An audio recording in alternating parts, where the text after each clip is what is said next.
Lesson 80. Let me recognize my problems have been solved. If you are willing to recognize your problems, you will recognize that you have no problems. Your one central problem has been answered, and you have no other. Therefore, you must be at peace. Salvation thus depends on recognizing this one problem and understanding that it has been solved. One problem, one solution. Salvation is accomplished. Freedom from conflict has been given you. Accept that fact, and you are ready to take your rightful place in God's plan for salvation. Your only problem has been solved. Repeat this over and over to yourself today with gratitude and conviction. You have recognized your only problem, opening the way for the Holy Spirit to give you God's answer. You have laid deception aside and seen the light of truth. You have accepted salvation for yourself by bringing the problem to the answer. And you can recognize the answer because the problem has been identified. You are entitled to peace today.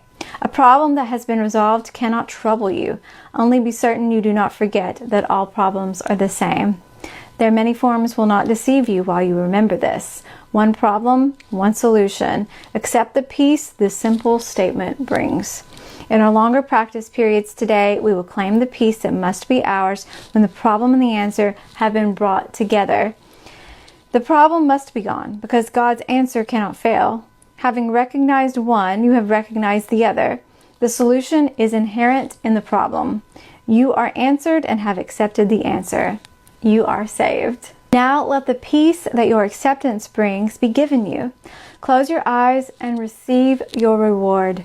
Recognize that your problems have been solved. Recognize that you are out of conflict, free and at peace. Above all, remember that you have one problem and that the problem has one solution. It is in this that the simplicity of salvation lies. It is because of this that it is guaranteed to work. Assure yourself often today that your problems have been solved.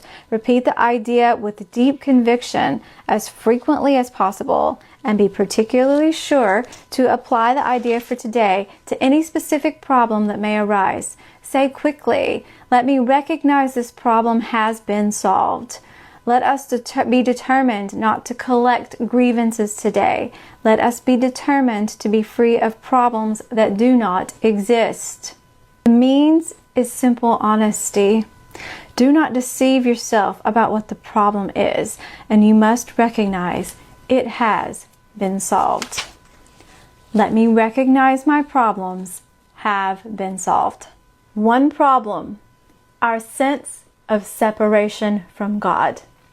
One solution, inviting the Holy Spirit into our minds to help us to see who we are, what we're experiencing differently. Salvation is accomplished. That is A Course in Miracles in 3 steps. The primary responsibility of the miracle worker is to accept the atonement, the correction of your perception, for himself. Any problem can be faced, any solution can be granted when we go to an all-knowing Holy Spirit to, one, help us remember, shift our perception back to who we are, to know to even ask for guidance, and 2, to then be able to admit what we're facing, admit what we're feeling, admit what we're thinking, take responsibility for our wrong decision making, our wrong choice, as A Course in Miracles says, and ask to see it differently. And then we are guided to solutions on the worldly level as well. Divine solutions for worldly problems. But the main problem is that we thought we were separate, that we thought this was ultimate reality, that we thought we couldn't find an answer, that we thought we were limited. The problem has been solved because we are dreaming any worldly problem doesn't ultimately exist. It says, let me be determined not to collect grievances today. Let us be determined to be free of problems that do not exist. On the worldly level, there can be loveless behavior, there can be loveless actions, there can be loveless situations. Those things are not ultimately real, The Christ in you cannot be crucified. Your spirit, not body.